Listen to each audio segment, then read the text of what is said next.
스피노자의 에티카, 아마 들어보신 분들 많을 텐데요. 철학사에서 가장 어렵고 또 난해한 책 중 하나다. 이런 말도 항상 따라붙죠. 네, 맞아요. 저도 사실 처음 이 책을 딱 펼쳤을 때 정말 당황했던 기억이 나요. 그 부제부터가 기하학적 질서에 따라 증명된 윤리학, 이러니까요. 그렇죠. 마치 무슨 행복으로 가는 길을 수학 공식으로 증명이라도 하려는 것처럼 느껴지잖아요. 네, 맞습니다. 대부분의 분들이 바로 그 지점에서 책을 덮어버리시죠. 하지만 바로 그 점이 오늘 저희가 이 책을 좀 깊이 들여다보려는 이유입니다. 아, 그 형식 뒤에 뭔가 다른 게 있다는 말씀이시군요. 그렇죠. 이 차갑고 엄격해 보이는 형식 뒤에는요, 사실 우리 삶을 긍정하고 그 기쁨을 되찾게 하려는 아주 뜨거운 메시지가 숨어 있거든요. 뜨거운 메시지요? 네. 에티카는 우리를 올가매는 슬픔이나 두려움 같은 속박에서 벗어나서 진정한 자유와 행복에 이르는 길을 아주 논리적으로 보여주려는 시도입니다. 그러니까 이게 단순히 추상적인 이론이 아니라 우리 각자의 삶에 힘을 키우는 굉장히 실천적인 안내서인 셈이죠. 그렇군요. 그렇다면 먼저 이 독특한 책을 쓴 스피노자라는 인물부터 좀 알아봐야겠네요.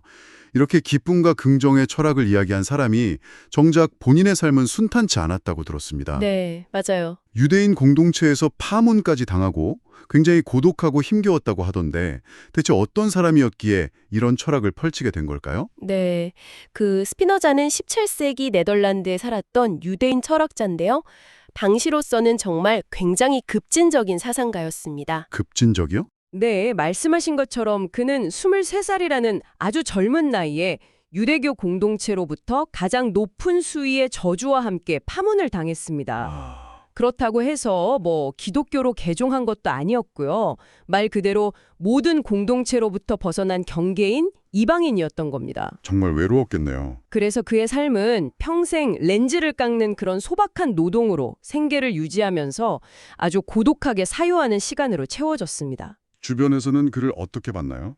한쪽에서는 위험한 무신론자라고 비난하고 또 다른 쪽에서는 속세를 추월한 철학적 성인처럼 여겼다고 하던데 평가가 정말 극과 극이네요. 그렇습니다. 그만큼 그의 사상이 기존의 종교적, 철학적 틀을 완전히 뒤흔들었기 때문이죠.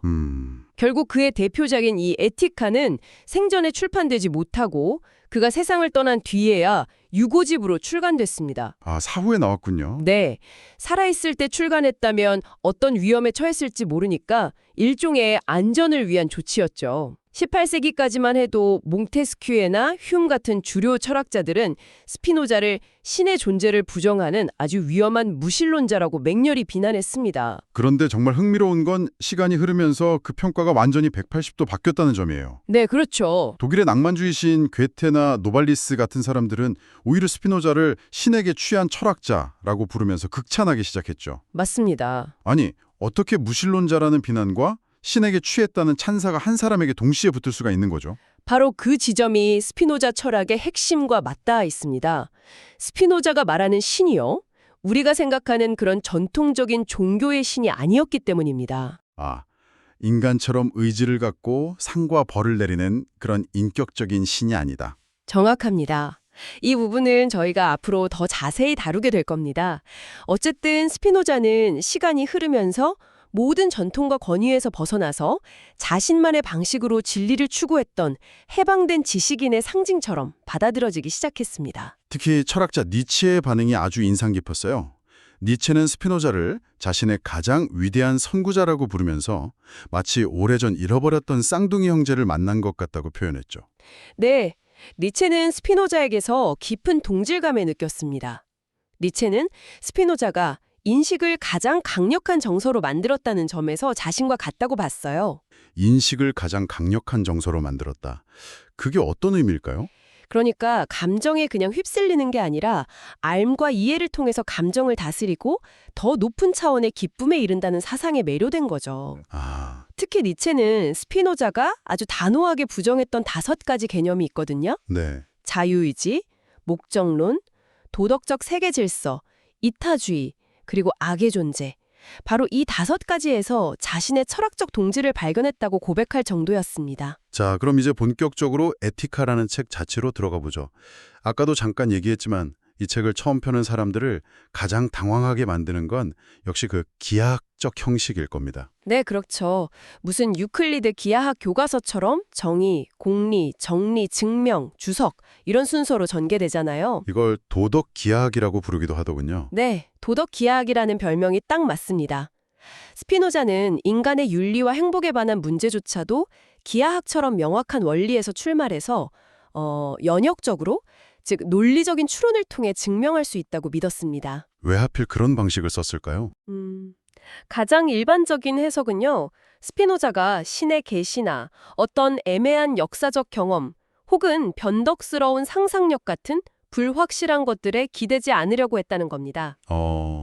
오직 인간의 순수한 이성의 힘만으로 누구도 반박할 수 없는 명료하고 확실한 진리에 도달하고 싶었던 거죠. 마치 신의 관점에서 인간 세상을 내려다보듯이 저자인 나의 주관적인 감정이나 의견은 완전히 빼고 오직 순수한 이성의 목소리만 남기려는 시도처럼 들리네요. 정확합니다. 이런 시도는 당시의 시대적 분위기와도 아주 깊은 관련이 있습니다. 시대적 분위기요? 네. 스피노자와 동시대를 살았던 데카르트나 홉스 같은 사상가들은 갈릴레이가 연 새로운 과학의 시대에 큰 영향을 받았거든요. 과학혁명. 그렇죠. 자연 세계 전체를 수학적인 법칙으로 완벽하게 설명할 수 있다는 믿음이 팽배했죠. 그들에게 수학, 특히 기하학은 가장 이상적이고 확실한 지식의 모델이었습니다. 스피노자는 여기서 한 걸음 더 나아간 겁니다. 자연과학뿐만 아니라 신학이나 윤리학처럼 가장 논쟁적이고 주관적이라고 여겨졌던 영역까지도 이 기하학적 방법으로 탐구할 수 있다고 본 거죠. 책 서문에 인간의 행동과 욕망을 마치 선, 면, 입체를 다루듯이 고찰하겠다고 선언한 부분이 정말 충격적이었어요. 네, 아주 유명한 구절이죠.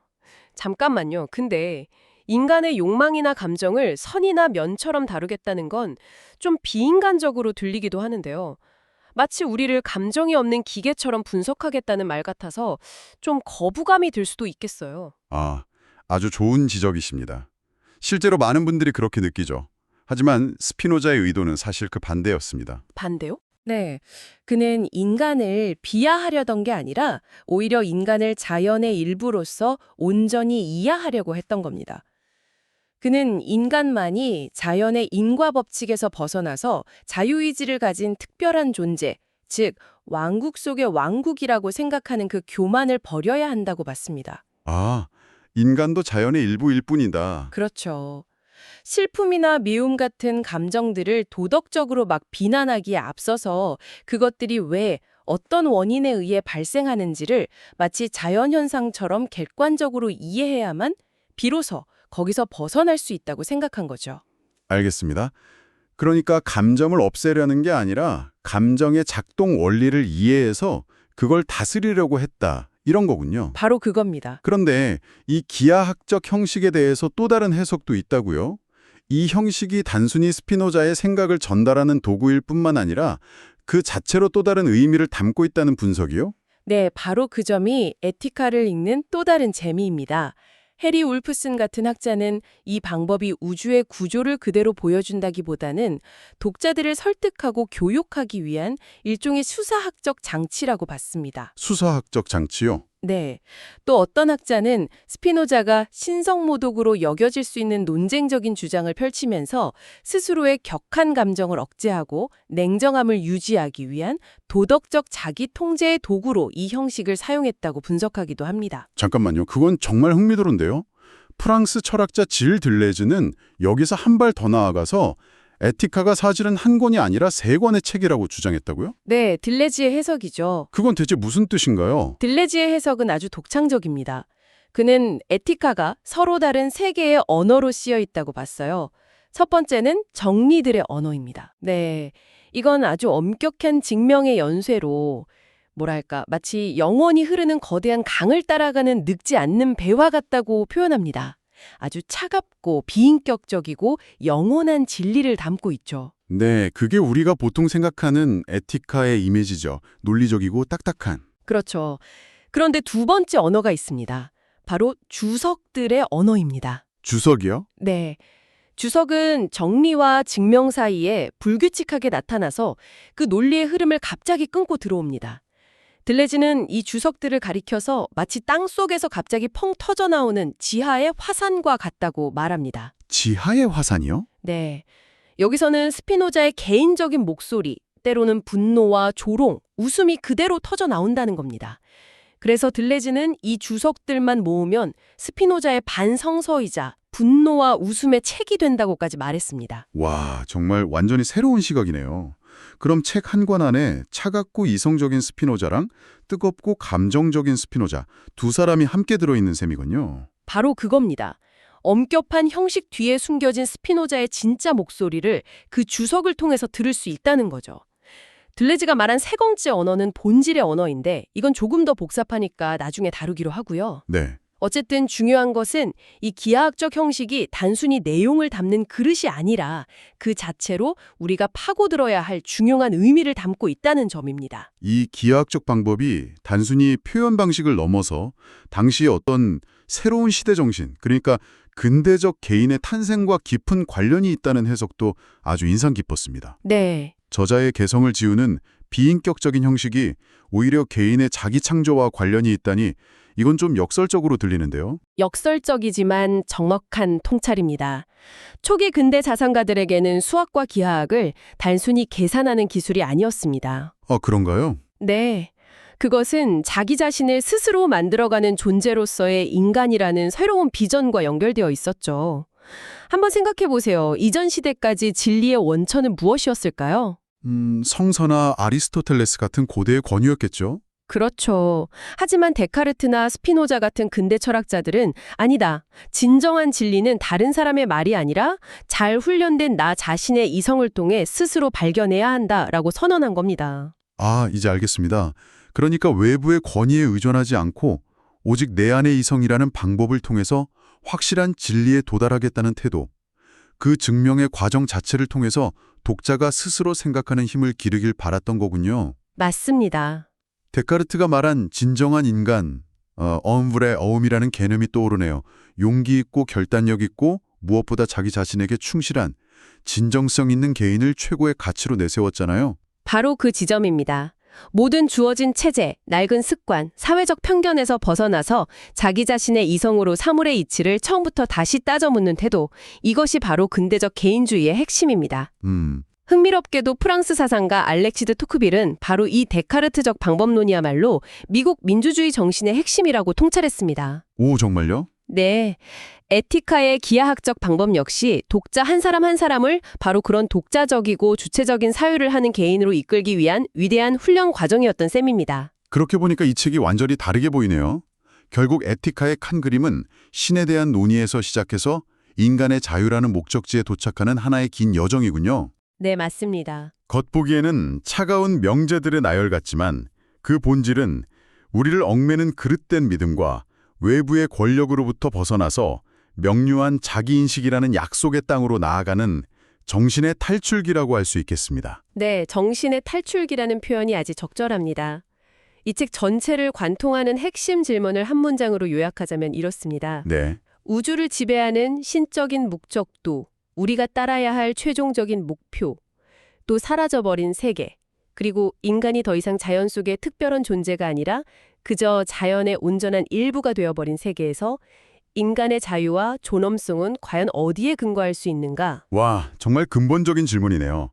신이 정해준 목적도 없고 우리가 자연보다 우월하지도 않다면 그 거대한 고독 속에서 그럼에도 불구하고 인간은 존엄하다고 말할 근거를 찾아야 하는 거니까요. 맞습니다.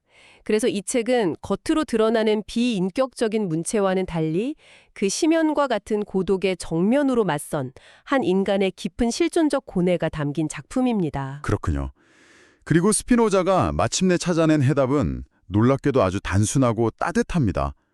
결국 그가 우리에게 가르치는 것은 삶 그 자체, 그리고 삶이 주는 모든 정당한 기쁨과 즐거움을 소중히 여기고 감사하는 태도입니다. 그의 철학은 냉혹한 필연성을 인식하는 데서 그치는 것이 아니라 바로 그 삶을 온전히 향유하는 데서 절정에 이릅니다. 정리하자면 에티카는 인간의 자유와 행복에 이르는 길을 이성적으로, 거의 수학적으로 증명하려는 위대한 시도라고 할 수 있겠네요. 네. 그런데 여러분, 이 여정의 출발점이 아주 독특합니다.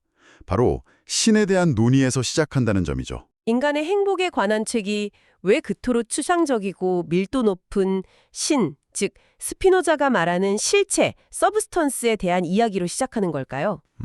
여기서 실체란 우리가 흔히 생각하는 물줄 같은 게 아니라 세상에 존재하는 모든 것의 근원이 되는 단 하나의 존재를 의미합니다. 스피노자에게는 그것이 바로 신이자 자연 그 자체였죠. 그가 말하는 신은 과연 어떤 존재이며 그것을 이해하는 것이 우리의 좋은 삶과 대체 무슨 관련이 있는 걸까요? 바로 이 질문에서부터 우리는 에티카의 핵심으로 더 깊이 들어가게 될 겁니다. 스피노자의 에티카를 저희가 함께 보고 있는데요. 이 책을 처음 딱 펼치면 아마 다들 비슷한 질문을 하게 되시는 것 같아요. 분명 윤리학 책인데 왜 시작부터 신에 대하여 라는 이렇게 거대한 주제를 다루는 걸까 하고요. 사실 저희는 뭐 선과 악, 좋은 삶 이런 이야기를 기대했는데 말이죠.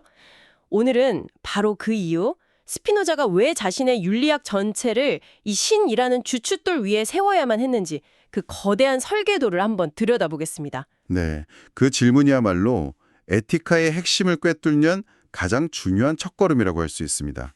스피노자한테 신을 아는 건요, 그냥 단순한 종교적인 문제가 아니었어요. 뭐랄까, 우리가 이 세계를 그리고 우리 자신을 이해할 수 있는 유일한 열쇠였던 거죠. 신에 대한 명확한 이해가 없으면 다른 모든 논의는 그냥 모래 위에 성을 쌓는 것과 같다고 본 겁니다. 그래서 일부는 앞으로 나올 모든 논증에 아주 단단한 기반을 다지는 작업이라고 보시면 돼요. 실체, 속성, 인과율, 필연성 이런 개념들이 나오는데 이게 다 스피노자 철학의 심장 같은 개념들입니다. 그런데 여기서 말하는 신이 우리가 보통 생각하는 그런 신하고는 아주 다르다는 게 정말 중요한 포인트 같아요. 대부분의 사람들이 떠올리는 신은 뭐 인간의 기도에 귀 기울여주고 역사를 이끌고 때로는 분노하고 사랑하는 그런 인격적인 존재잖아요. 맞습니다. 바로 그 지점에서 스피노자는 아주 단호하게 선을 긋고 시작을 합니다. 에티카의 신은 그런 인격적인 존재가 전혀 아니에요. 의지라던가 목적, 감정 같은 인간적인 특성이 아예 없습니다. 세상 밖에 있으면서 세상을 창조하고 다스리는 그런 초월자가 아니고요. 그냥 세상 그 자체, 자연의 모든 법칙과 질서, 바로 그 자체인 거죠. 시작도 끝도 없이 존재하는 하나의 거대한 시스템이라고 할까요? 그러니 당연히 우리 한 사람 한 사람의 안녕이나 소원에는 무관심할 수밖에 없고요. 무관심하다니. 와, 그 개념 자체가 정말 충격적이네요. 그 유명한 공식, 신 즉 자연, 데우스 시베 나투라? 이게 바로 이 생각을 딱 압축한 거군요. 이 엄청난 개념을 제대로 이해하려면 가장 먼저 실체, 영어로는 substance라고 하는 이 단어부터 넘어야 할 것 같아요. 스피노자가 말하는 실체라는 게 대체 뭔가요? 스피노자는 실체를 이렇게 정의합니다. 그 자체 안에 있으며 그 자체를 통해 파악되는 것. 좀 추상적이네요. 네, 그렇죠. 이걸 좀 쉽게 풀어서 설명해 볼게요. 이 세상의 모든 것들은 다른 무언가에 의존해서 존재하잖아요. 가령 이 나무 책상은 나무에 의존하고 나무는 흙과 물에 의존하고요. 이렇게 계속 원인을 거슬러 올라가다 보면 더 이상은 다른 어떤 것에도 의존하지 않는 존재, 오직 자기 자신만으로 존재하는 어떤 궁극적인 무언가가 있어야 한다는 겁니다. 바로 그걸 실체라고 부른 거죠. 스스로가 존재의 유일한 근거가 되는 존재예요. 그래서 스피노자는 이걸 자기 원인, 코자 수이라고도 불렀습니다. 잠깐만요. 실체라는 말은 데카르트도 썼잖아요. 데카르트는 생각하는 실체인 정신이랑 공간을 차지하는 실체인 물질, 이 두 가지가 있다고 봤고요. 둘 다 서로에게 의존하지 않는다고 생각했는데 스피노자는 왜 굳이 실체가 딱 하나뿐이라고 주장을 한 건가요? 데카르트 논리에 어떤 문제가 있었던 거죠? 아주 좋은 질문입니다. 데카르트는 정신과 물질이 서로 독립적이라고 말은 했지만 결국 그 두 가지 모두 신에 의해서 창조되었다고 봤어요. 즉, 신에게 의존하고 있는 거거든요. 스피노자가 보기에는 이게 모순이었던 겁니다. 진정으로 다른 것에 의존하지 않는 존재라면 그건 오직 하나뿐이어야만 했어요. 만약 둘 이상의 실체가 있다면 그 실체들은 서로를 제한하게 될 거 아니에요. 그럼 더 이상 무한하고 절대적인 실체라고 할 수가 없게 되니까요. 그래서 스피노자는 유일하고 무한한 단 하나의 실체만이 존재한다, 이렇게 결론을 내린 거죠. 아, 그렇군요. 진정한 의미의 독립성을 끝까지 밀어붙이니까 결국 하나만 남게 된다는 거네요. 그런데 여기서 또 궁금한 게 생겨요. 이 유일하고 무한한 실체가 신, 즉 자연이라면 그럼 우리 같은 유한한 존재들, 예를 들어 저나 이 책상, 저 바깥의 나무 같은 이런 개별적인 사물들은 이 그림 안에서 어떻게 설명이 되는 건가요? 바로 그 지점에서 속성, attribute와 양태, 모드라는 개념이 등장합니다. 스피노자는 이 단 하나의 실체, 즉 신이 무한히 많은 속성을 가지고 있다고 말해요. 속성이라는 건 그 실체의 본질을 표현하는 방식이라고 생각하시면 좀 쉽습니다. 그런데 우리 인간은 그 무한한 속성들 중에서 딱 두 가지만 인식할 수 있어요. 바로 사유, 서트와 연장, 익스텐션입니다.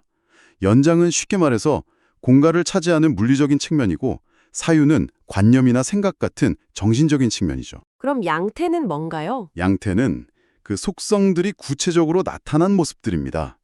예를 들면 제 생각이나 지금 당신의 감정 같은 것들은 사유다는 속성의 개별적인 양태들인 거죠.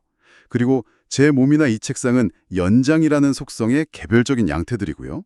즉, 세상의 모든 개별적인 사물과 생각들은요, 거대한 실체인 신, 즉 자연이 사유와 연장이라는 두 가지 방식으로 자신을 드러내는 무수한 모습들에 불과하다는 겁니다. 와, 그럼 결국 우리도 신의 일부인 셈이네요. 그렇죠. 그렇게 되면 우리가 흔히 믿는 창조주 신의 개념은 설 자리가 완전히 없어지겠네요. 창세기에서처럼 신이 어떤 계획을 가지고 짠! 하고 세상을 만들어냈다는 그런 개념 말입니다. 스피노자는 이걸 어떻게 봤을까요? 그는 그 개념이 철학적으로 성립할 수 없는 모순이라고 아주 강하게 비판합니다. 한번 생각해 보세요. 신이 무언가를 창조했다는 건 창조하기 전에는 그게 신에게 없었다는 뜻이잖아요. 네, 그렇죠. 즉, 신에게 어떤 결핍이 있었다거나 아니면 더 나은 상태를 위해서 무언가를 할 필요가 있었다는 의미가 거기에 담겨 있는 겁니다. 하지만 스피노자가 정의한 신, 즉 실체는 모든 것을 갖춘 완벽하고 절대적인 존재란 말이죠. 그런 존재가 무언가를 필요로 하거나 자기 바깥에 무언가를 만들어낼 동기가 있을 수가 없다는 거예요. 창조라는 행위 자체가 오히려 신의 완벽성을 훼손한다, 이런 역설적인 결론에 이르게 되는 겁니다. 와, 이건 정말 생각의 틀을 완전히 뒤집는 주장이네요.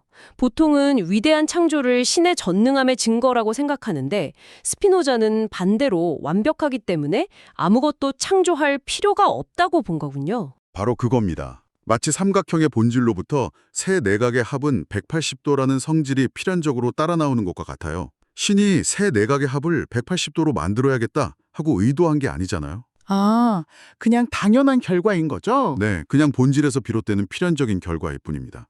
세상 만물도 다 그렇게 신의 본성에서 필연적으로 논리적으로 파생되어 나온 겁니다. 그렇게 되면 세상 모든 일에는 반드시 원인이 있다는 충족 이유율이 아주 중요해지겠군요. 우연이나 기적 혹은 신의 변덕 같은 건 끼어들 틈이 전혀 없게 되고요. 맞습니다. 그래서 스피노자에게 알미란 곧 원인을 아는 것입니다. 어떤 현상의 원인을 이해하는 것이 바로 그 현상을 아는 것이죠. 그리고 이 원인들의 거대한 연쇄, 이 필연적인 인과관계의 네트워크 전체가 바로 신, 즉 자연입니다. 그리고 이 질서는 오직 이성을 통해서만 파악할 수 있다고 봤습니다. 자, 그럼 이 지점에서 에티카에서 가장 논란이 많았던 명제로 한번 넘어가 볼게요. 명제 15에서 스피노자는 이렇게 말하죠.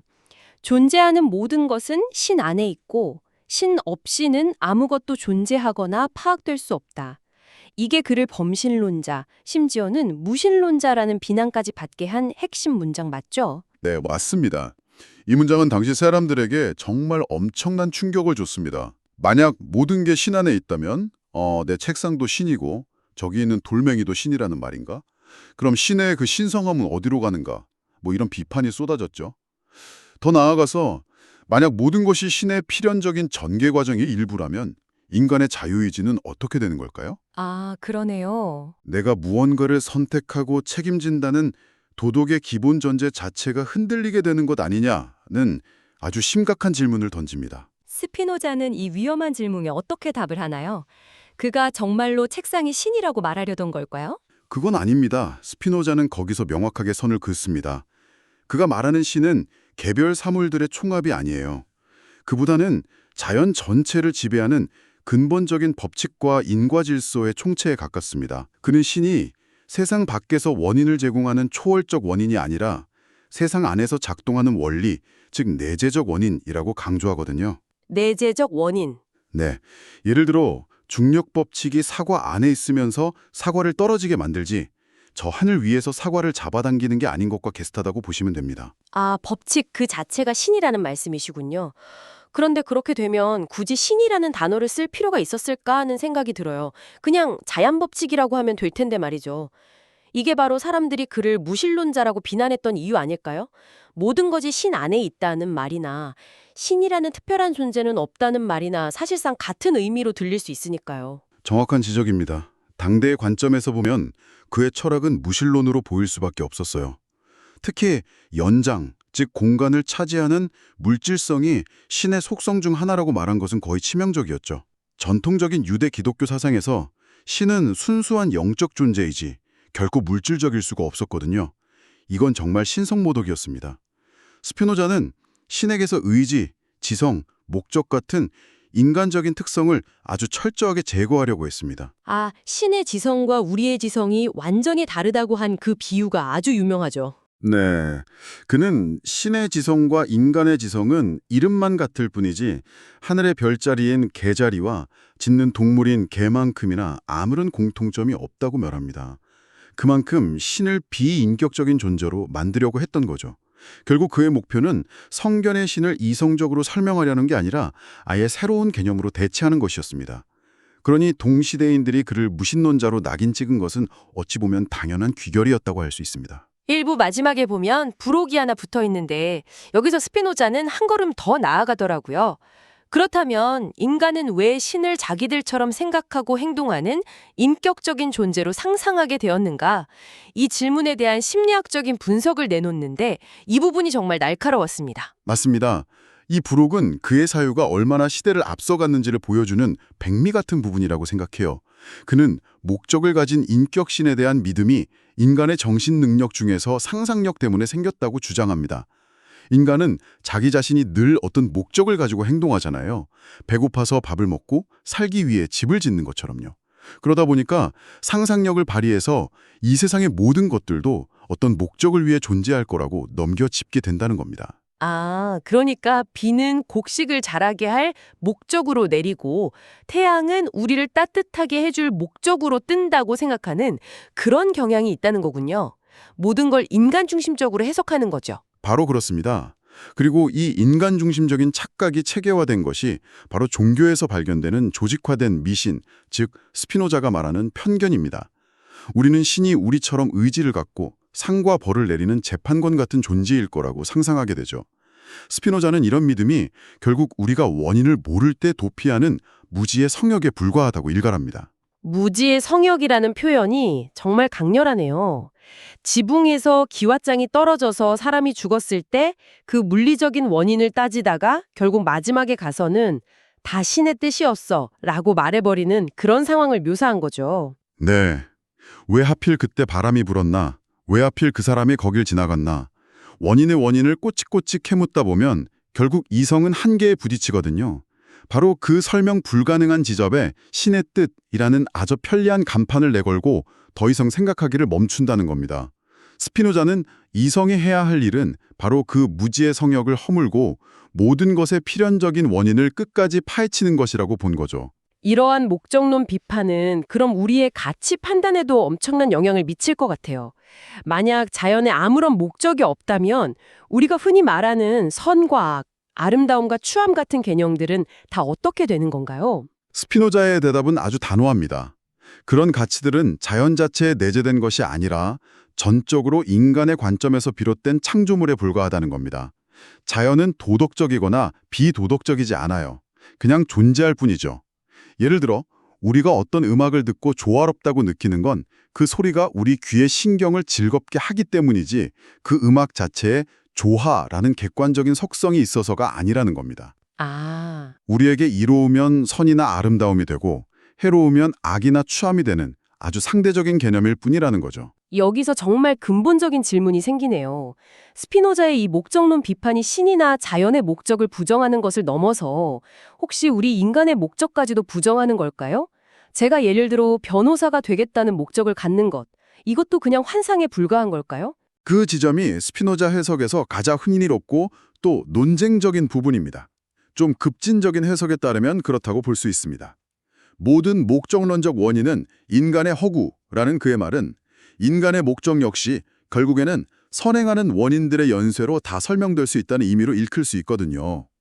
예를 들어 살기 좋은 집이라는 미래의 목적이 집을 짓는 현재 행위의 원인이 될 수는 없다는 겁니다. 시간적으로 말이 안 되니까요. 아, 그렇죠. 결과가 원인이 될 수는 없으니까. 네, 그건 사실 집을 짓고 싶다는 현재의 욕구라는 원인이 만들어낸 결과일 뿐이라는 거죠. 하지만 인간의 행동이 그렇게 기계적으로만 설명될 수 있을까요? 좀 더 온건한 해석도 가능할 것 같은데요. 물론입니다. 다른 한편에서는 스피노자가 부정한 것은 자연물의 목적을 부여하는 자연적 목적론뿐이라고 봅니다. 인간의 활동은 분명 거미가 본능적으로 거미줄을 치는 것과는 다르죠. 이성적인 계획과 의식적인 목표가 개입되니까요. 이 지점에서 마르크스가 했던 비유가 아주 통찰력이 있습니다. 가장 서툰 건축가도 가장 뛰어난 꿀벌보다 나은 점은 건축가는 집을 짓기 전에 먼저 머릿속 상상으로 그 집을 완성한다는 것이다. 아, 그 비유 유명하죠. 네, 인간의 행위는 바로 이런 의식적인 목적을 실현하는 과정이라는 거죠. 그렇다면 이 논쟁의 핵심은 결국 인간을 이성적인 행위자로 볼 수 있느냐 이 문제겠네요. 우리는 자연이라는 거대한 인과 질서의 일부이면서 동시에 어떤 이유를 가지고 목적을 추구할 수 있는 존재인가? 맞습니다. 그리고 스피노자의 대답은 그렇다입니다. 에티카 전체의 프로젝트는 우리가 목적을 갖는다는 사실 자체를 부정하려는 게 아니에요. 오히려 우리가 가진 그 목적들을 더 이성적으로, 더 효과적으로 실현해서 행복에 이르도록 돕는 데 있습니다. 다만 그 목적이 무슨 우주적인 의미나 신의 계획 같은 외부에서 주어진 게 아니라 우리 자신의 본성에서 비롯된 것임을 명확히 하려는 것이죠. 지금까지 이야기를 쭉 정리해보면요. 스피노자는 우리를 보살펴주는 인격적인 신을 해체하고 그 자리에 어떤 목적도 없이 그냥 필연적인 법칙에 따라 움직이는 거대한 자연을 가져다 놓았네요. 듣다 보니까 정말 인류가 이 광활하고 무심한 우주에 홀로 남겨진 듯한 그런 느낌마저 듭니다. 바로 그 지점에서 에티카 1부는 당신에게 아주 근본적인 질문 하나를 던지고 끝을 맺습니다. 한번 스스로에게 물어보시면 좋겠습니다. 만약 신이 당신에게 무관심하고 자연에 아무런 목적이 없다면 당신의 삶의 의미와 도덕은 대체 어디에서 찾아야 할까요? 우리가 우주의 특별한 존재가 아니며 우리가 옳고 그름의 기준으로 삼아왔던 것들이 사실은 인간적인 편견에 불과하다면 당신은 어떤 토대 위에서 좋은 삶을 세워나가시겠습니까? 정말 무거운 질문이네요. 이것이 바로 에티파 1부가 우리에게 던지는 도전 과제인 셈입니다. 그리고 책의 나머지 부분들은 이 거대한 질문에 답하기 위한 스피노자의 치열한 여정이 될 겁니다. 그 여정을 저희와 함께 계속 따라가 보시죠. 지난 시간에는 저희가 스피노자가 말하는 신, 그러니까 모든 것이 원인과 결과의 사슬로 꽉 엮여있는 거대한 자연 체계에 대해 이야기 나눠봤었죠. 네, 필연성의 세계에 대해서요. 그런데 말이죠. 그 거대한 체계 안에서 그러니까 나의 정신이나 마음이라는 건 도대체 뭘까요? 오늘은 바로 그 지점에서 한번 시작해볼까 하는데요. 딱 좋은 출발점인 것 같습니다. 책의 2부 제목이 바로 정신의 본성과 기원에 관하여거든요. 데카르트가 끝내 풀지 못했던 그 마음과 몸의 문제. 스피노자는 과연 어떤 답을 내놓았을지 아마 오늘 얘기를 듣고 나시면 우리가 평소에 생각하던 마음과 몸의 관계가 완전히 다르게 보일지도 모르겠습니다. 그렇죠. 우리는 보통 마음이랑 몸을 그냥 별개라고 생각하는데 아주 익숙하잖아요. 네, 당연히 다르다고 생각하죠. 네, 데카르트가 바로 그 생각의 대표적인 인물이죠. 생각하는 정신, 그리고 공간을 차지하는 육체, 이 둘을 완전히 다른 두 개의 실체로 봤고요. 그리고 그 둘이 뇌의 아주 작은 기관, 송과선에서 만난다고 좀 신비롭게 설명하려고 했었죠. 맞습니다. 하지만 스피노자는 그 설명에 도저히 만족할 수가 없었던 거예요. 그래서 이 문제 자체를 전혀 다른 각도에서 접근합니다. 그 지점이 정말 흥미로워요. 데카르트의 설명은 뭐랄까, 서로 말이 안 통하는 두 나라 대사가 송과선이라는 작은 중립지대에서 간신히 손짓 발짓으로 소통하는 느낌이거든요. 하하, 비유가 아주 정확하네요. 그런데 스피노자는 잠깐만요. 애초에 두 나라가 아니었다면요? 하고 그냥 판을 뒤엎어버리는 것 같아요. 바로 그겁니다. 스피노자의 대답은 그야말로 혁명적이에요. 세상에 두 개의 실체란 없다는 겁니다. 두 개가 아니다. 네, 오직 하나의 실체, 즉 우리가 지난 시간에 얘기했던 신 또는 자연이 있을 뿐이라는 거죠. 그리고 이 실체는 무한히 많은 속성을 가지고 있고요. 아, 네네. 인간은 그 무한한 속성들 중에서 딱 두 가지 창, 즉 사유와 연장이라는 창을 통해서만 세계를 인식합니다. 사유와 연장. 사유는 정신적인 세계를 보는 창이고 연장은 물질적, 그러니까 신체적인 세계를 보는 창. 이렇게 이해하면 될까요? 완벽합니다. 잠시만요. 그러면 우리가 평소에 스트레스 때문에 몸이 아프다거나 정신이 육체를 지배해야지 뭐 이런 말들을 하잖아요. 네, 많이 하죠. 이게 스피노자 입장에서는 완전히 잘못된 전제에서 출발하는 거네요. 정신이 몸의 원인이 되거나 몸이 정신의 원인이 되는 게 아니라 그냥 동전의 양면 같은 거니까요. 바로 그겁니다. 철학에서는 이걸 평행론이라고 불러요. 마음에서 일어나는 어떤 생각이나 감정이 몸의 움직임을 일으키는 원인이 아니고요.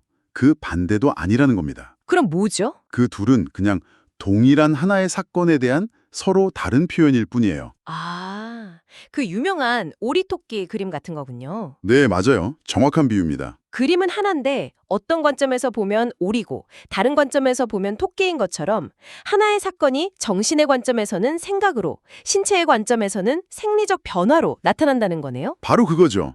책에서는 들레이지의 해석을 빌려서 이 평행론을 세 가지 측면에서 설명하는데요. 첫째는 사유와 연장, 이 두 계열 사이에 형식적인 대응 관계가 성립한다는 거고요. 둘째는 정신이 신체보다 우월하지도, 신체가 정신보다 우월하지도 않다는 평등성입니다. 네. 그리고 마지막으로 가장 중요한 건 이 둘이 말 그대로 동일하다는 점입니다. 여기서 좀 더 파고들고 싶은 질문이 생기는데요. 만약 그렇다면 우리가 흔히 말하는 정신질환이나 시민성 질환 있잖아요. 스트레스 때문에 몸에 증상이 나타나는 것들. 이건 어떻게 설명해야 할까요? 정신적 고통이 원인이다라고 말할 수 없게 되는 거 아닌가요? 굉장히 중요한 질문입니다. 스피노자의 관점에서 보면 우리가 우울증을 겪을 때 슬픈 생각이라는 정신적 사건과 뇌의 세로토닌 분비 감소라는 신체적 사건은 원인과 결과의 관계가 아닌 거죠. 아, 그럼 뭔가요? 그 둘은 우울이라는 동일한 사건의 두 가지 표현 방식일 뿐입니다. 그렇군요. 따라서 정신과 의사가 약물, 즉 신체적 접근을 처방하는 것과 심리상담사가 상담, 즉 정신적 접근을 통해 생각의 패턴을 바꾸도록 돕는 것. 이 두 가지는 결국 동일한 사건의 다른 측면을 공략하는 두 개의 유효한 방법이 되는 셈이죠. 아, 어느 한쪽이 원인이라고 말하는 대신 둘은 그냥 함께 변해가는 것이라고 봐야겠네요. 맞습니다. 마음과 몸이 그렇게까지 긴밀하게, 아니 동일하게 연결되어 있고 우리 몸이 자연 법칙이라는 거대한 인과관계의 사슬 안에 있다면 우리가 흔히 말하는 자유의지는 설 자리가 없어 보이는데요. 네, 바로 그 지점이 스피노자 철학의 가장 큰 논쟁거리 중 하나입니다. 스피노자가 책에서 아예 정신에는 절대적이거나 자유로운 의지란 없다 이렇게 단언까지 하잖아요. 그렇죠. 그러면서 예를 들죠. 젖을 달라고 우는 아기, 복수를 원하는 아이, 그리고 술에 취해서 다음 날이면 후회할 말을 마구 내뱉는 사람. 네. 이 사람들 모두 자기가 자유롭게 원한다고 굳게 믿지만 사실은 그 원인을 알지 못하는 충동에 이끌리고 있을 뿐이라고 말합니다. 이사야 벌린 같은 철학자가 바로 이 지점을 비판했었죠. 스피노자의 결정론은 인간의 자유와 양립할 수 없다고요. 네. 모든 것이 정해진 원인과 결과에 따라 일어난다면 우리가 뭔가를 선택한다는 행위 자체가 사실은 그 복잡한 원인들을 다 모르기 때문에 생기는 환상일 뿐이다. 이런 주장이잖아요. 이건 좀 암울하게 들리는데요. 그렇게 들릴 수 있습니다. 충분히요. 하지만 스피노자는 우리가 생각하는 자유의지라는 개념 자체를 완전히 다르게 이해합니다. 어떻게 말인가요? 그가 부정하는 자유는 아무런 원인도 없이 허공에서 그냥 불쑥 튀어나오는 그런 임의적인 선택의 자유를 말하는 거예요. 원인이 없는 자유? 네. 스피노자에게 진정한 자유란 외부의 힘에 의해 강제되는 것이 아니라 자기 자신의 본성에 따라 필연적으로 행동하는 것입니다. 아, 그러니까 외부의 강제가 아니라 내 안의 필연성을 따르는 게 자유다. 바로 그겁니다. 자신의 행동 원인이 자기 내부에 있을 때 우리는 비로소 자유롭다고 말할 수 있는 거죠. 이건 결정론과 모순되지 않는 것 같은데요. 오히려 나의 이성적인 판단과 신념에 따라서 결정되고 행동하는 것. 그게 진짜 자유, 즉 자기 결정이라고 볼 수도 있겠네요. 정확합니다. 원인이 없는 자유가 아니라 내가 원인이 되는 자유.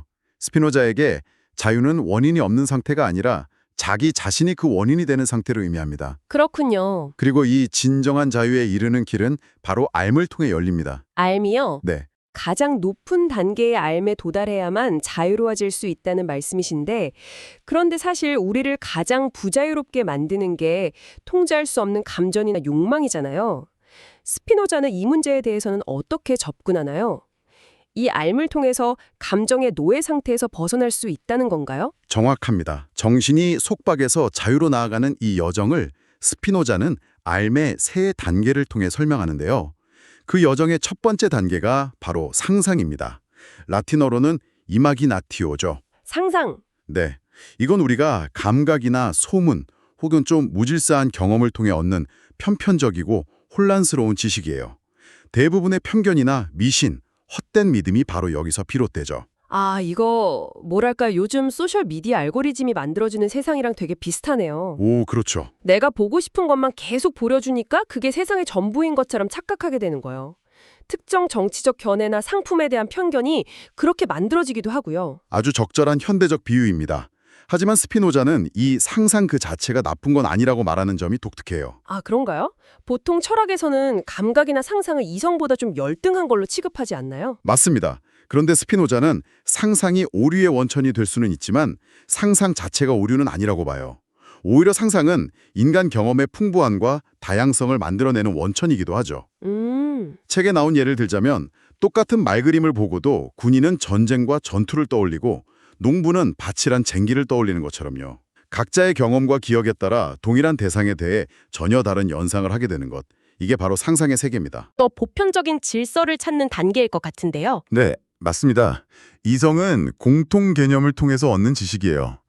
인간, 말, 개 같은 보편적인 개념을 통해 세계의 개별적인 것들을 분류하고 질서를 부여하죠. 과학이나 법률 같은 체계적인 사유가 여기에 해당하겠군요. 바로 그렇죠. 공통된 기준을 통해 우리는 서로 소통하고 합리적인 판단을 내릴 수 있게 됩니다. 그런데 이성만으로도 충분히 합리적이고 과학적인데 스피노자는 왜 여기서 멈추지 않고 직관지라는 한 단계를 더 설정한 걸까요? 이성적 알의 한계가 구체적으로 뭐라고 본 거죠? 날카로운 지적이십니다. 책에서 인용한 토크빌의 통찰처럼 우리가 인간이라는 일반 개념을 사용할 때 우리는 개개인의 독특한 특성들, 예를 들면 키나 피부색, 성격 같은 구체적인 차이점들을 의도적으로 무시하게 되거든요. 아, 그렇죠. 뭉뚱그려서 말하게 되니까요. 네, 즉 소통의 편이라는 넓이를 얻는 대신에 개별 존재의 생생한 고유성이라는 정확성을 잃게 되는 셈이죠. 이성은 세계를 이해하는 아주 유용한 도구이지만 세계의 살아있는 개별성을 온전히 포착하기에는 부족한 면이 있는 겁니다. 그렇다면 마지막 가장 높은 단계의 알미 바로 그 한계를 극복하는 것이겠군요. 그렇습니다. 바로 직관지입니다. 라틴어로는 스키엔티아 인투이티바. 직관지. 이건 개별 사물의 본질을 보편적인 법칙 아래서가 아니라 그 자체로서 직접적이고 명확하게 한순간에 파악하는 지식입니다. 한순간에요? 네. 스피노자가 비례식을 예로 드는데요. 상인은 오랜 경험을 통해서, 수학자는 유클리드 기하학의 증명을 통해서 1대2는 3대 x에서 x가 6이라는 걸 찾아냅니다. 둘 다 이성적 알매 범주에 속하죠. 네. 하지만 우리 대부분은 1, 2, 3 다음에 올 비례수가 6이라는 걸 어떤 증명 과정 없이도 직관적으로, 그냥 즉각적으로 알 수 있잖아요. 아, 그러네요. 그냥 딱 보면 알죠. 바로 그겁니다. 단순한 지식을 넘어서는 본질을 꿰뚫는 통찰 같은 거군요. 결국 개별적인 나의 본질과 세계의 필연성을 한 번에 꿰뚫어보는 이 직관지에 도달해야만 비로소 외부가 아닌 나 자신을 원인으로 하는 진정한 자유를 얻게 된다는 거네요. 바로 그겁니다. 자신의 본질과 세계의 필연성을 직관적으로 이해할 때 우리는 더 이상 외부의 원인에 휘둘리지 않고 오롯이 자기 자신의 본성에 따라 행동하는 자유로운 존재가 될 수 있는 것이죠. 와, 정신의 세계를 탐험해서 자유에 이르는 길을 봤다면 이제는 우리를 가장 부자유스럽게 만드는 감정과 욕망의 세계로 넘어가 볼 시간입니다. 네, 책의 3부죠. 여기서 스피노자가 정말 대단한 선언을 하잖아요. 인간의 정동, 즉 감정을 마치 선, 면, 입체를 다루듯이 기하학적으로 분석하겠다고요. 맞습니다. 그 분석의 핵심에 바로 코나투스라는 개념이 있습니다. 코나투스, 자기 존재를 보존하려는 노력이라고 번역되던데요. 네, 또는 경향이라고도 하고요. 스피노자는 이게 모든 개별 존재의 현실적 본질이라고 말합니다. 현실적 본질이요. 네, 이건 단순히 살아남으려는 소극적인 생존 본능을 넘어서요. 자신의 힘, 그러니까 활동 능력을 보존하고 최대한 확장하려는 근원적인 힘을 의미합니다. 현대적인 용어로는 역량 강화, 임파워먼트랑 아주 가깝다고 할 수 있어요.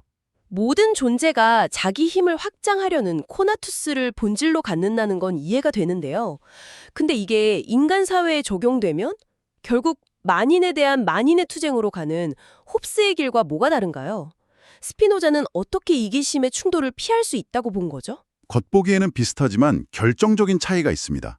스피노자의 코나투스는 단순히 힘을 맹목적으로 추구하는 걸 넘어서 합리성과 의식을 포함하거든요. 합리성과 의식이요? 네, 그는 욕망과 식욕을 구분하는데요.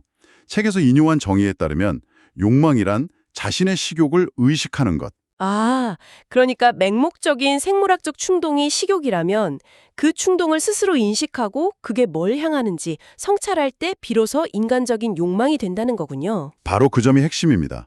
우리가 우리의 감정, 즉 정동을 이해하고 그 원인을 파악하게 되면 우리는 더 이상 수동적인 감정의 노예가 아니라 능동적인 삶의 주체가 될 수 있다는 거죠. 감정을 억누르거나 없애는 게 아니라 이해를 통해 그걸 변화시킨다. 네, 그것이 바로 스피노자가 말하는 정동의 기하학의 목표입니다. 그렇다면 코나투스라는 이 근원적인 힘은 우리 감정 속에서 구체적으로 어떻게 나타나는 건가요? 스피노자는 인간의 모든 복잡한 감정의 뿌리에 두 가지 기본적인 정동이 있다고 봅니다.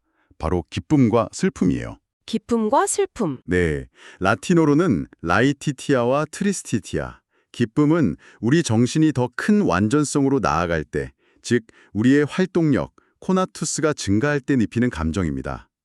반대로 슬픔은 정신이 더 작은 완전성으로 나아갈 때, 즉 코나투스가 감소할 때 느끼는 감정이죠. 그럼 선과 악이라는 거창한 개념이 결국 내 힘을 강하게 만드는 기쁨과 약하게 만드는 슬픔으로 귀결되는 거네요? 굉장히 실용적인 윤리학인데요? 정확합니다. 스피노자에게 도덕적 판단의 기준은 바로 이 기쁨과 슬픔에 있어요. 우리에게 기쁨을 주는 것, 즉 우리의 역량을 강화시키는 게 선이고 슬픔을 주는 것, 즉 우리의 역량을 약화시키는 게 악입니다. 하지만 단순히 기쁨과 슬픔만으로는 설명되지 않는 질투나 야망, 시기심 같은 복잡한 감정들은 어떻게 설명할 수 있을까요? 그런 감정들은 타인과의 관계 속에서 우리의 코나투스가 복잡하게 얽히면서 발생합니다. 스피노자는 우리가 타인의 감정을 모방하는 경향이 있다고 말하거든요. 아, 그렇죠. 누가 울면 괜히 슬퍼지고 웃으면 같이 기분 좋아지고. 네, 그리고 또 끊임없이 타인과 자신을 비교하죠. 이 과정에서 동정심이 생기기도 하지만 경쟁심, 야망, 시기심도 생겨나는 겁니다. 아, 솔직히 이 마음의 동요라는 말이 너무 와닿네요. 희망과 두려움 사이에서 흔들리는 거요. 출근길에는 오늘 다 잘 될 거야. 희망에 찼다가 상사한테 보고서 한번 반려당하면 난 역시 안 돼 하고 절망하고. 스피노자는 이런 감정의 롤러코스터가 행복의 가장 큰 적이라고 본 거군요. 그렇습니다. 이렇게 서로 상충하는 감정들이 우리를 마음의 동요, 라틴어로는 플룩투아티오 아니미 상태로 이끕니다. 사랑과 미움 사이에서, 희망과 두려움 사이에서 끊임없이 흔들리는 상태죠.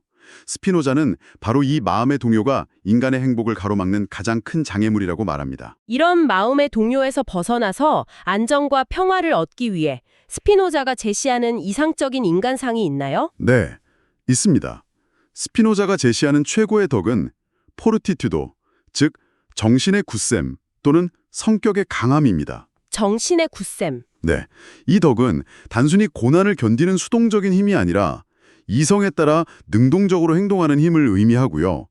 그리고 이 덕은 다시 두 가지로 나뉩니다. 어떤 것들인가요? 첫째는 이성의 명령에 따라서 자기 자신을 보존하고 자신의 이익을 추구하려는 욕망인 견고함입니다. 테나키타스라고 하죠. 견고함. 그리고 둘째는 역시 이성의 명령에 따라서 다른 사람을 돕고 그들과 우정을 나누려는 욕망인 고귀함, 게네로시타스입니다. 아, 견고함은 자기 자신을 향하고 고귀함은 타인을 향하는 덕이군요. 보통 강함이라고 하면 자기 자신을 지키는 것만 생각하기 쉬운데 스피노자는 타인을 돕고 연대하는 고귀함까지 포함시켜야 진정한 강함이 완성된다고 본 거네요. 맞습니다. 이기심이랑 이타심이 대립하는 게 아니라는 점이 놀랍습니다. 네, 스피노자에게 진정으로 강한 사람은 자기 자신을 지킬 뿐만 아니라 타인을 돕고 그들과 연대할 줄 아는 사람입니다.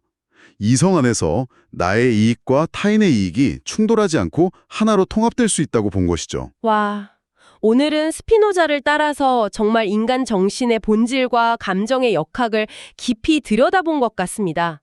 마음과 몸은 둘이 아닌 하나이고 또 우리의 모든 감정은 자기 자신을 보존하고 확장하려는 코나투스라는 근원적인 힘에서 비롯된다는 걸 알 수 있었고요. 그리고 스피노자가 제시한 최고의 이상인 정신의 굳셈은 자기 자신을 향한 견고함과 타인을 향한 고귀함을 모두 포함합니다. 이것은 지극히 개인적인 심리의 문제가 자연스럽게 사회와 정치의 문제로 확장될 수밖에 없다는 걸 아주 강력하게 암시하는 거죠. 개인의 내면 탐구가 결국 우리가 함께 살아가는 세상의 문제로 이어지는군요. 그렇다면 이러한 정신과 욕망을 가진 개인들이 모여서 만들게 될 사회는 어떤 모습일까요? 다음 시간에는 스피노자의 심리학이 어떻게 그의 독특한 정치 철학으로 연결되는지 그 흥미로운 저정을 계속 따라가 보겠습니다. 지난번엔 스피노자가 인간의 정신을 어떻게 탐구했는지 살펴봤는데요. 오늘은 더 흥미로운 주제, 바로 감정입니다. 사실 일상에서 우리를 가장 크게 흔드는 게 바로 이 감정이잖아요. 그런데 스피노자는 이 감정 문제에 접근하는 방식도 정말 독특해요. 마치 기하학 문제를 풀듯이 인간의 감정을 분석하려고 했다는 대목이 책에 나오죠. 나는 인간의 행위와 욕구를 마치 선, 면, 입체에 관한 문제인 것처럼 고찰할 것이다. 이 문장을 처음 읽었을 때 솔직히 좀 충격적이었어요. 사랑이나 분노, 슬픔 같은 이런 복잡한 감정을 어떻게 수학 문제처럼 다룰 수 있다는 걸까요? 그렇죠. 아주 차갑고 어떻게 보면 비인간적인 접근법처럼 들릴 수 있습니다. 하지만 바로 그 지점이 스피노자 철학의 아주 혁명적인 출발점이라고 할 수 있어요. 당시 대부분의 사상가들은 인간을 자연 속의 어떤 특별한 존재, 뭐랄까 자연의 법칙을 초월해서 자신만의 법칙으로 움직이는 제국 안의 제국처럼 여겼거든요. 감정 역시 칭찬하거나 비난하거나 아니면 억제해야 할 그런 도덕적인 문제로 봤죠. 하지만 스피노자는 단호하게 그 관점을 거부합니다. 인간도 돌멩이나 행성처럼 자연의 도편적인 법칙을 따르는 일부일 뿐이라는 겁니다. 아, 그러니까 감정을 좋다, 나쁘다 이렇게 도덕적으로 판단하기 전에 왜 이런 감정이 생겨났는가? 그 원인을 먼저 따져보자는 거군요. 마치 물리학자가 사과가 왜 떨어지는지 분석하듯이 말이죠. 정확합니다. 그래서 선, 면, 입체의 고유한 성질과 법칙이 있듯이 우리의 감정, 즉 정념에도 분명한 원인과 법칙이 있다고 본 겁니다. 감정을 도덕적 판단의 대상에서 과학적 탐구의 대상으로 끌어낸 것, 이게 바로 스피노자가 하려는 작업의 핵심입니다. 그렇군요. 감정을 과학의 영역으로 가져온다? 그렇다면 이 과학적 분석의 가장 중심에 있는 핵심 개념은 무엇인가요? 스피노자 심리학의 중력 법칙 같은 게 있을까요? 네, 바로 코나투스입니다. 모든 존재하는 것은 자기 자신의 존재를 유지하고 보존하려고 노력한다는 개념인데요. 여기서 중요한 건 이게 단순히 수동적인 생존 본능에 그치지 않는다는 점이에요. 더 나아가서 자신의 힘, 즉 행동하는 능력을 끊임없이 강화하고 확장하려는 그런 경향성을 포함합니다. 오늘날의 용어로 번역하자면 역량 강화, 임파워먼트에 대한 추구와 아주 가깝다고 할 수 있죠. 스피노자에게 인간의 모든 욕망은 바로 이 코나투스에서 뿜어져 나오는 근원적인 힘입니다. 식물이 해를 향해 자라나는 것부터 시작해서 우리가 새로운 기술을 배우려고 하거나 더 나은 관계를 만들려고 애쓰는 것까지 전부 코나투스의 발현이라고 볼 수 있겠네요. 내 존재를 보존하고 내 역량을 더 키우려는 힘. 맞습니다. 그리고 스피노자는 이 힘의 작용으로 나타나는 정념을 크게 두 가지로 나눕니다. 하나는 능동, 액션이고 다른 하나는 수동, 패션이에요. 만약 우리가 어떤 감정의 원인을 명확하게 이해하고 그로 인해 우리 자신의 힘에서 비롯된 행동을 할 때 그 정념은 능동이 됩니다. 반면에 외부의 어떤 원인 때문에 우리가 영향을 받는데 그 원인이 무엇인지 제대로 알지 못해서 혼란스러운 상태로 겪게 되는 감정이 바로 수동인 거죠. 에티카 전체를 관통하는 목표 중 하나가 바로 이 혼란스러운 수동적 정념의 원인을 이해함으로써 그것을 명료한 능동적 정념으로 전환시키는 과정이라고 할 수 있습니다. 이 존재를 보존하고 확장하려는 힘이라는 개념을 들이니까 토마스 홉스의 유명한 말이 떠오르네요. 인간은 죽을 때까지 힘에 대한 욕망을 멈추지 않는다. 그래서 결국 만인에 대한 만인의 투쟁 상태가 벌어진다고 봤잖아요. 스피노자도 홉스처럼 인간의 욕망을 좀 비관적으로 본 걸까요? 겉보기엔 비슷하지만 그 속을 들여다보면 아주 결정적인 차이가 있습니다. 비유를 들어 설명해 볼게요. 홉스에게 인간의 끝없는 욕망은 시스템의 버그나 결함에 가깝습니다. 그냥 내버려두면 충돌하고 시스템 전체를 망가뜨리니까 리바이어던이라는 강력한 외부의 힘으로 통제하고 억눌러야 한다고 본 거죠. 아, 욕망 자체가 문제라고 본 거군요. 그렇죠. 반면 스피노자에게 욕망, 즉 코나투스는 물리법칙 같은 겁니다. 사과가 땅으로 떨어지는 것처럼 그냥 자연스러운 현상 그 자체예요. 이건 결함이 아니라 자연의 조건입니다. 문제는 욕망 자체가 아니라 우리가 그 법칙을 이해하지 못하고 맹목적으로 끌려다니는 데 있다고 본 겁니다. 그래서 스피노자는 억누르는 대신 이해하라고 말합니다. 와, 그 비유 정말 명확하네요. 버그냐, 물리법칙이냐, 완전히 다른 접근이군요. 그럼 스피노자가 말하는 이해라는 건 구체적으로 어떤 건가요? 스피노자는 욕망을 자신의 충동을 의식하는 충동이라고 정의합니다. 이 정의가 정말 중요해요. 맹목적으로 무언가를 원하는 충동 상태에서 내가 왜 이것을 원하는지, 이 충동이 어디서 왔는지 의식하고 이해하는 순간 그건 더 이상 나를 휘두르는 맹목적인 힘이 아니게 됩니다. 비판적으로 성찰하고 다룰 수 있는 대상, 즉 능동적인 욕망으로 바뀔 수 있는 가능성이 열리는 거죠. 그렇군요. 내 안의 충동을 그저 느끼는 게 아니라 한 걸음 떨어져서 관찰하고 의식하는 것만으로도 이미 변화가 시작된다는 말이네요. 여기서 스피노자 특유의 선과 악에 대한 개념도 나오는 것 같습니다. 맞습니다. 그는 전통적인 선악 개념을 완전히 뒤집습니다. 스피노자에게 선, 굿이란 우리의 코나투스, 즉 자기 존재를 보존하고 힘을 증진시키는 데 유용한 모든 것이고요. 악, 이블이란 그것을 방해하는 모든 것입니다. 모든 가치 판단의 기준이 신의 명령이나 사회적 규범이 아니라 각 개체의 코나투스가 되는 겁니다. 잠깐만요. 좋음이 단지 나에게 유용한 것이고 나쁨이 나를 방해하는 것이라면 이건 너무 자기중심적인 윤리관 아닌가요? 예를 들어 남을 속여서 내가 이득을 본다면 그건 나에게 선이 될 수도 있다는 말처럼 들리는데요. 스피노자는 이 문제를 어떻게 해결하나요? 아주 날카로운 지적이시고 많은 사람들이 스피노자를 오해하는 지점이기도 합니다. 스피노자의 대답은 이렇습니다. 진정으로 나에게 유용한 것이 무엇인지 이성적으로 따져보라는 것이죠. 당장 눈앞의 이익을 위해 남을 속이는 것은 단기적으로는 유용해 보일지 몰라도 장기적으로는 타인과의 신뢰를 깨트리고 나를 고립시켜서 결국 나의 힘을 약화시키는, 즉 나에게 악이 된다는 겁니다. 진정한 의미의 선은 이성을 통해 나의 코나투스를 가장 잘 실현하는 길을 찾는 것이고 스피노자는 그 길이 결국 타인과 협력하고 연대하는 길이라고 주장합니다. 이 부분은 뒤에서 더 자세히 다루게 될 겁니다. 알겠습니다. 단기적인 욕망 충족이 아니라 이성적으로 판단한 장기적인 관점에서의 유용성을 말하는 거군요. 그럼 이 코나투스라는 큰 틀로 우리가 매일 느끼는 아주 구체적인 감정들, 예를 들어 그냥 기분이 좋거나 갑자기 슬퍼지는 그런 감정들은 어떻게 설명이 가능할까요? 기쁨도 힘을 향한 욕망의 한 형체인가요? 욕망, 기쁨, 슬픔, 그리고 모든 복잡한 감정은 이 세 가지의 조합으로 설명할 수 있다고 봤죠. 그는 기쁨, 레티티아를 우리의 힘, 즉 코나투스가 증가하는 상태로의 이행, 슬픔, 트리스티아를 힘이 감소하는 상태로의 이행으로 정의합니다. 와, 그거 정말 놀라운 관점이네요. 그러니까 스피노자의 관점에서 보면 우리가 기분이 좋다고 느끼는 건 단순히 감정의 변화가 아니라 말 그대로 내 존재의 힘, 내 역량이 강해지고 있다는 신호라는 거군요. 반대로 우울하거나 슬픈 건 내 힘이 약해지고 있다는 일종의 경고등이고요. 이렇게 생각하니 일상의 모든 감정이 다르게 보이는데요. 바로 그겁니다. 감정은 내 코나투스의 상태를 알려주는 실시간 대시보드 같은 거죠. 그리고 이 지점에서 홉스와의 또 다른 중요한 차이가 드러납니다. 홉스의 정치 철학은 폭력적인 죽음에 대한 공포라는 거대한 악을 어떻게 피할 것이냐에 집중하거든요. 좀 소극적인 목표죠.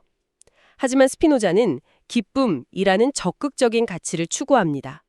어떻게 하면 우리의 힘을 증대시켜 더 많은 기쁨을 누릴 수 있는가? 이게 그의 윤리학의 중심 질문입니다. 삶의 기쁨 자체가 최고의 선인 셈이죠. 흥미롭네요. 그런데 사람마다 기쁨을 느끼는 대상이 다르지 않습니까? 책에서도 술에 취한 사람의 기쁨과 철학자의 기쁨은 다르다고 지적하는데요. 물론입니다. 스피노자는 각 개인의 본질, 그러니까 신체와 정신의 구성이 다르기 때문에 기쁨이나 슬픔을 느끼게 하는 대상도 사람마다 다를 수밖에 없다고 말합니다. 그리고 더 중요한 것은 우리의 정념은 결코 고립되어 있지 않다는 점입니다.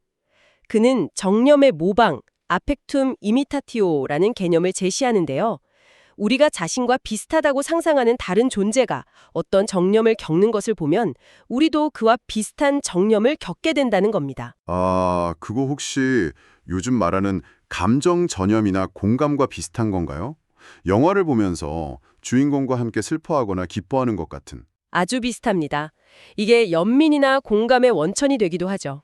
하지만 스피노자는 이 정념의 모방이 가진 위험성을 아주 날카롭게 지적합니다.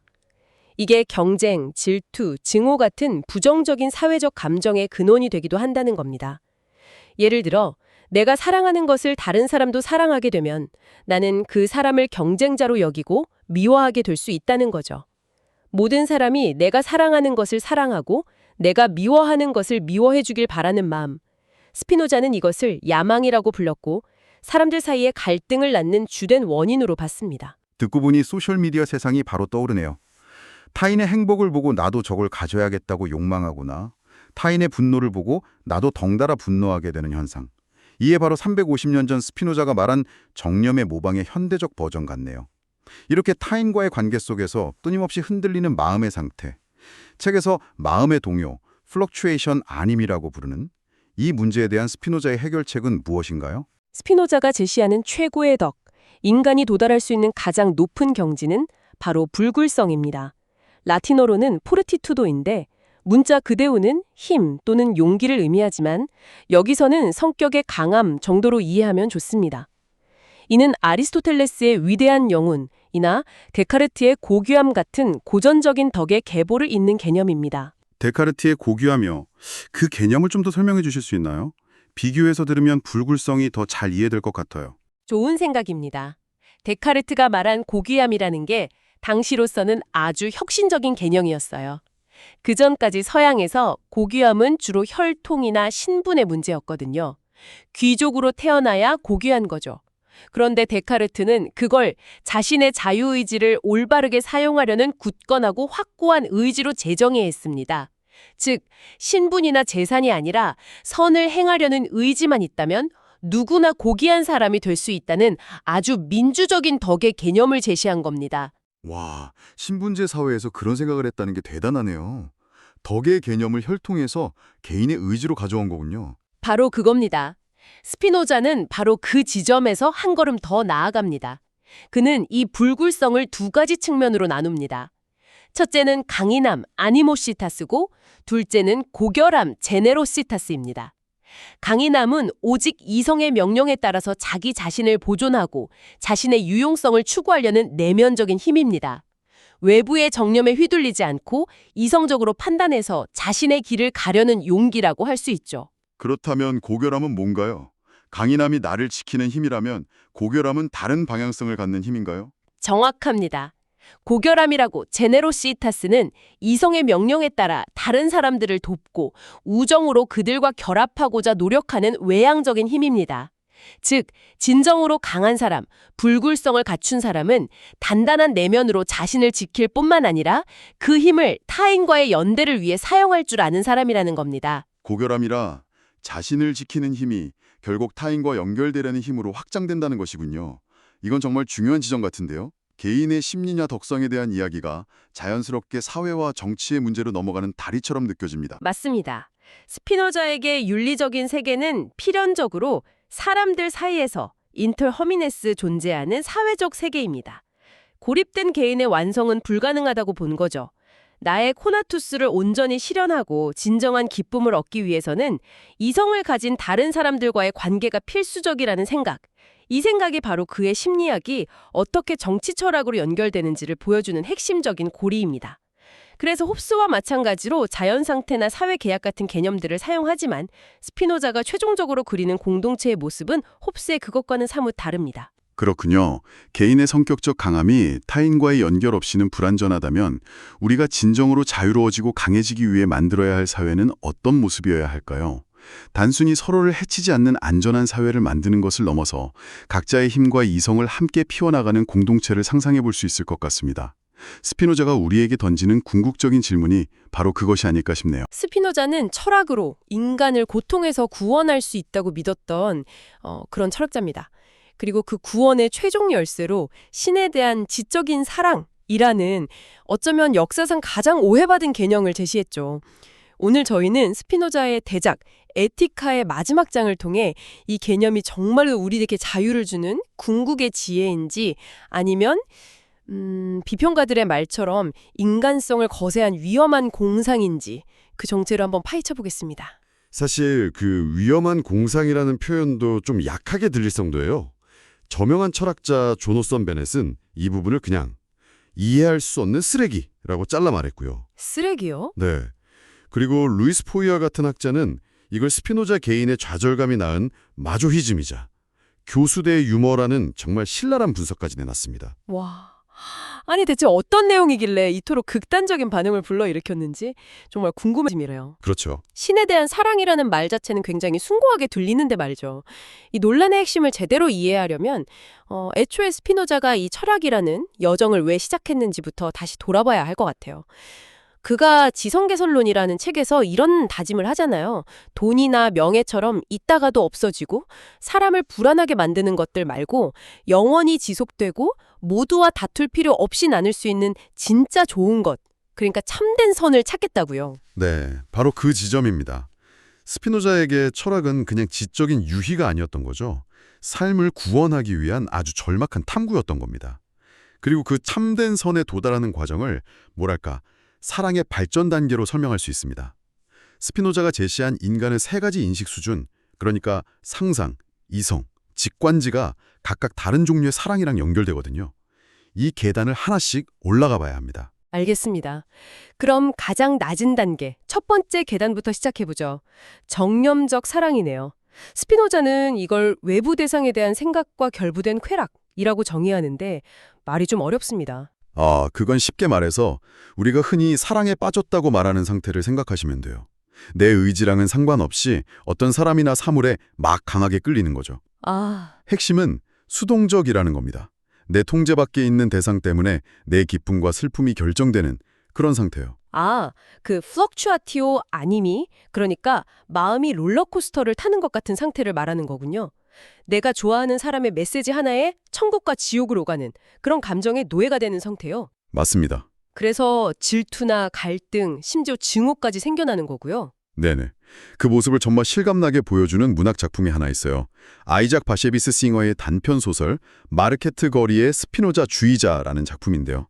들어본 것 같아요. 주인공 피셜슨 박사가 평생을 에티카의 가르침대로 감정을 통제하면서 금욕적으로 살아온 철학자입니다. 그런데 병든 자신을 간호해준 글자도 모르는 빵장수 도배와 갑자기 사랑에 빠져서 결혼까지 해버립니다. 그 소설 속 주인공이 정말 상징적이네요. 평생 이성을 믿었던 사람이 한순간에 무너지다니. 이게 바로 스피노자가 말한 정념의 힘을 보여주는 완벽한 예시인 것 같습니다. 그렇죠. 소설 마지막에 주인공이 신성한 스피노자여 용서하소서, 저는 바보가 되었습니다. 라고 자책하는 장면이 특히 인상 깊어요. 이성적인 삶을 배신했다고 생각한 거죠. 네, 맞아요. 정말 안타까운 장면입니다. 피실슨 박사는 평생의 신념을 배신했다고 자책했지만 스피노자의 관점으로 보면 그건 오히려 스피노자를 오해한 거예요. 오해한 거라고요? 네, 스피노자에게 정신과 신체는 적이 아니거든요. 하나의 인간을 이루는 두 가지 다른 표현 방식일 뿐입니다. 따라서 정념적 사랑은 이성의 반대편에 있는 제거해야 할 대상이 아니라 더 높은 단계로 나아가기 위한 출발점인 셈이죠. 아직 불완전한 인식 상태, 스피노자식으로 말하면 부적합한 관념인 겁니다. 아, 아마 스피노자였다면 피셀센의 등을 두드려주면서 그 사랑을 분석하고 이해하게 그것이 바로 철학일세 라고 말해주지 않았을까요? 아, 그렇군요. 정념적 사랑은 버려야 할 쓰레기가 아니라 더 나은 사랑으로 가기 위한 출발선이라는 거군요. 이거 흥미롭네요. 그럼 그 다음 단계, 이성을 통해 도달하는 사랑은 구체적으로 어떤 모습인가요? 이성적 사랑이라고 하셨죠? 네, 이건 고대 그리스 철학의 필리아, 그러니까 우정하고 비슷한 개념이라고 보시면 됩니다.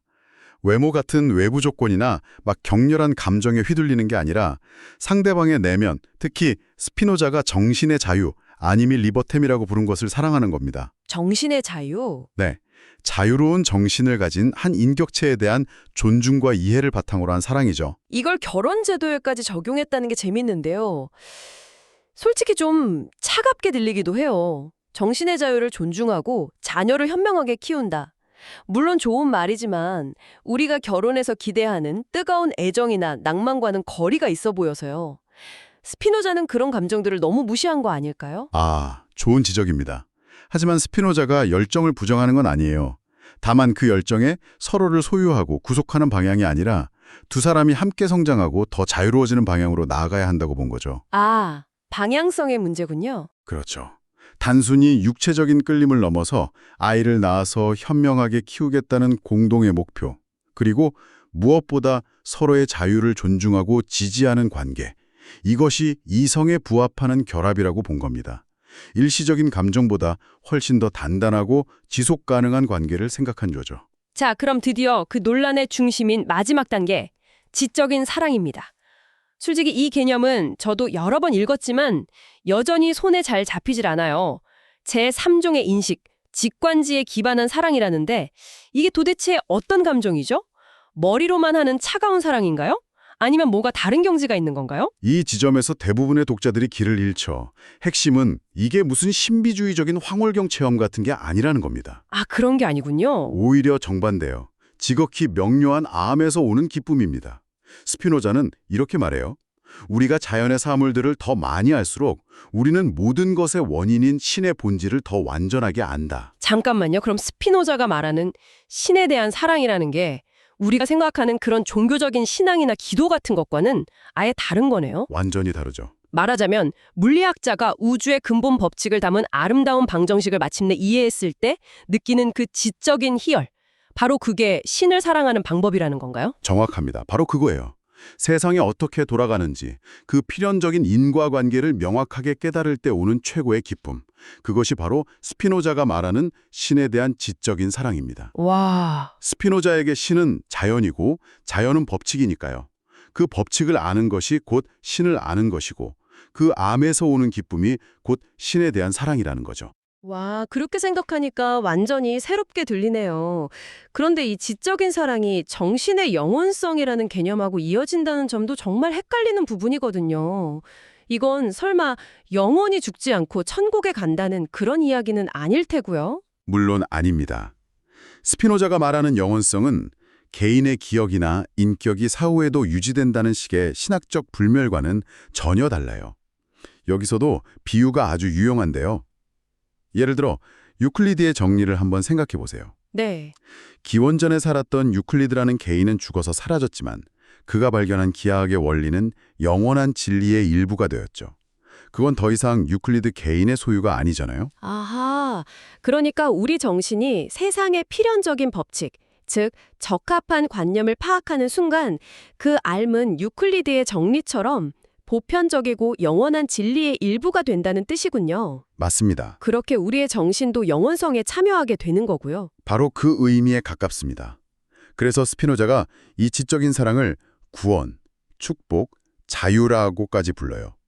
심지어 성서에 나오는 영광, 카보드라는 단어를 쓰기도 하죠. 영광. 네. 중요한 것은 이것이 어떤 선행에 대한 보상으로 주어지는 게 아니라는 점입니다. 신에게 사랑을 돌려달라고 요구하는 그런 사랑도 아니고요. 우리 자신의 이성적 본성을 실현하고 완성해 나가는 그 과정 자체가 최고의 기쁨이자 축복이라는 뜻입니다. 그 상태에 이름으로써 우리는 자연, 즉 신이 필연적인 법칙에 따라 스스로를 유지하고 완성해 나가는 그 무한한 자기에 동참하게 되는 겁니다. 그것이 스피노자가 말하는 인간이 도달할 수 있는 최고의 경지인 거죠. 알겠습니다. 이 모든 것이 이성의 힘으로 가능하다고 본 거군요. 이렇게 철저하게 이성에 기반을 둔 스피노자의 철학, 특히 이 신에 대한 지적인 사랑이라는 결론이 후대에 어떤 도전에 직면했는지 궁금해지네요. 이 모든 게 너무 거대하고 완벽한 체계처럼 들리는데 한편으로는 어딘가 인간적인 빈틈이 없어 보이기도 하거든요. 정확히 보셨습니다. 스피노자의 철학은 그 자체로 창조, 계시, 기적 같은 성서적 믿음의 근간을 뒤흔는 거대한 도전이었어요. 이성의 빛으로 신앙의 세계를 완전히 대체하려는 시도였죠. 이 대담한 시도에 대한 첫 번째 중대한 철학적 반론이 18세기 독일 철학자 프리드리히 하인리히 야코비에게서 터져나왔습니다. 아, 그 유명한 범실론 논쟁을 촉발시킨 인물이군요. 야코비의 핵심 비판은 뭐였나요? 야코비는 이렇게 주장했어요. 스피노자의 말이 맞다면 세상 모든 일은 원인의 사슬로 촘촘하게 엮여 있다는 뜻이다. 네. 그렇다면 인간의 자유의지란 환상에 불과하며 도덕적 책임도 물을 수 없다. 이것은 결국 모든 것을 결정론과 숙명론으로 나아가 무신론으로 이끌 뿐이다. 라는 거죠. 와, 신의 섭리도 인간의 자유도 없는 삭막한 기계 같은 세계만 남는다는 겁니다. 듣고 보니 굉장히 강력한 비판이네요. 우리가 선택하고 책임진다고 믿는 모든 게 사실은 정해진 각본에 불과하다는 이야기니까요. 그렇죠. 그래서 야코비가 내놓은 대안이 그 살토 모르탈레, 즉 치명적 도약이라는 개념이었군요. 네, 야코비의 생각은 이렇습니다. 이성은 끝없이 원인을 추적하면서 분석하고 비판할 뿐 그 자체로는 우리에게 어떻게 살아야 하는가라는 답을 줄 수 없다. 이성이 한계에 부딪히는 바로 그 지점에서 우리는 인간의 자유와 도덕적 삶을 긍정하기 위해 이성을 뛰어넘는 신념을 향한 도약을 감행할 수밖에 없다는 겁니다. 아, 증명할 수는 없지만 믿어야만 하는 가치들이 있다는 선언이군요. 맞습니다. 이성이 모든 걸 설명하면 자유가 사라진다는 야코비의 문제제기. 이건 오늘날 뇌과학이 자유의지는 뇌가 만들어낸 환상이라고 말하는 것과도 비슷하게 들리네요. 굉장히 현대적인 질문이기도 합니다. 그렇습니다. 그리고 이 문제는 20세기의 레오 스트라우스라는 철학자에 의해서 신학, 정치적 공경이라는 틀 안에서 훨씬 더 심오하게 다뤄져요. 스트라우스는 스피노자를 근대 유대인의 정체성 문제를 온몸으로 보여주는 상징적인 인물로 봤습니다. 상징적인 인물. 네. 한편으로 스피노자는 유대교의 속박에서 벗어나 세속적인 자유민주주의 국가를 옹호하면서 유대인 해방의 길을 연 영웅이죠. 하지만 다른 한편으로는 선악을 초월한 비인격적인 신을 내세우면서 유대교의 하나님을 부정한 최초의 배교자이기도 합니다. 스트라우스는 스피노자의 사상이 현실 정치에서 위험하게 나타날 수 있다는 경고도 했죠. 신의 계율이 사라진 자리에 오직 국가의 생존과 번영이라는 목표만 남게 되면 목적을 위해 수단을 정당화하는 마키아벨리즘적인 정치로 흐를 수 있다는 우려였고요. 맞습니다. 그리고 스트라우스는 거기서 한 걸음 더 나아가서 철학적으로도 스피노자가 실패했다고 주장합니다. 철학적으로도요? 네. 스피노자는 이성만으로 세계를 완벽하게 설명할 수 있다고 믿었지만 스트라우스는 묻습니다. 신비로운 창조주 없이 이 세계가 저절로 존재하며 완벽하게 이해 가능하다는 그 믿음 자체를 어떻게 증명할 것인가? 와, 이건 정말 허를 찌르는 질문이네요. 결국 철학의 내세우는 이성의 권위라는 것도 따지고 보면 증명할 수 없는 하나의 믿음 혹은 결단에서 출발하는 것 아니냐는 지적이군요. 바로 그거죠. 그렇다면 철학은 스스로 지적 정직성의 시험을 통과하지 못했다는 거고요. 네. 스트라우스는 철학이 종교의 독단을 비판하면서 정작 자기 자신의 토대가 되는 독단은 버려하지 않는다고 비판한 겁니다. 정말 엄청난 여정이었습니다. 에티카는 신이라는 개념에서 시작해서 인간의 감정과 이성을 해부하고 마침내 신에 대한 지적인 사랑이라는 인간 자유의 최고 경지로 끝을 맺었군요. 네. 하지만 그 이성의 힘을 극한까지 밀어붙인 결과 자유가 사라진다는 비판과 결국 이성 자체도 하나의 신념일 뿐이라는 근본적인 도전에 부딪히게 된 거고요. 그래서 스피노자가 우리에게 남긴 것은 완성된 정답이라기보다 우리가 평생 씨름해야 할 근본적인 질문들입니다. 그는 이성이 우리의 삶을 이끌어갈 수 있다는 믿음의 권위를 세우려 했고 그 과정에서 현대 자유민주주의 사회를 살아가는 개인의 심리와 윤리를 아마 최초로 체계화했을 겁니다. 그의 목표는 단순히 세계를 해석하는 것을 넘어서 인간을 고통과 미신으로부터 구원하는 것이었죠. 결국 스피노자와 그의 비판가들의 논쟁은 300년 전의 낡은 이야기가 아닌 것 같아요. 모든 것은 과학과 이성으로 설명 가능하다고 믿는 태도와 아니다, 인간에겐 설명할 수 없는 자유나 신념의 영역이 있다고 믿는 생각 사이의 충돌은 지금 이 순간에도 계속되고 있으니까요. 이 거대한 논쟁의 원조가 바로 스피노자였던 셈이네요. 레오 스트라우스는 바로 그 지점, 즉 증명될 수 없는 신념, 즉 종교와 모든 것을 증명하려는 이성, 즉 철학 사이의 해결 불가능한 긴장이야말로 서구 문명을 이끌어온 핵심 동력이라고 말했습니다. 스피노자는 우리에게 그 긴장 속에서 이성이라는 한쪽 편을 선택해서 끝까지 가보라고 요구하는 것 같습니다. 오늘날 여전히 이 두 힘 사이에서 고민하는 우리에게 스트라우스의 말처럼 어느 한쪽을 선택하기보다 그 긴장 자체를 끌어안고 살아가는 것이 더 깊은 통찰을 줄까요? 아니면 스피노자의 요구처럼 하나의 길을 선택하여 그 끝이 무엇인지 직접 확인해 보려는 용기가 더 필요한 것일까요? 이 질문에 대한 답은 여러분 각자의 몫으로 남겨두어야 할 것 같습니다.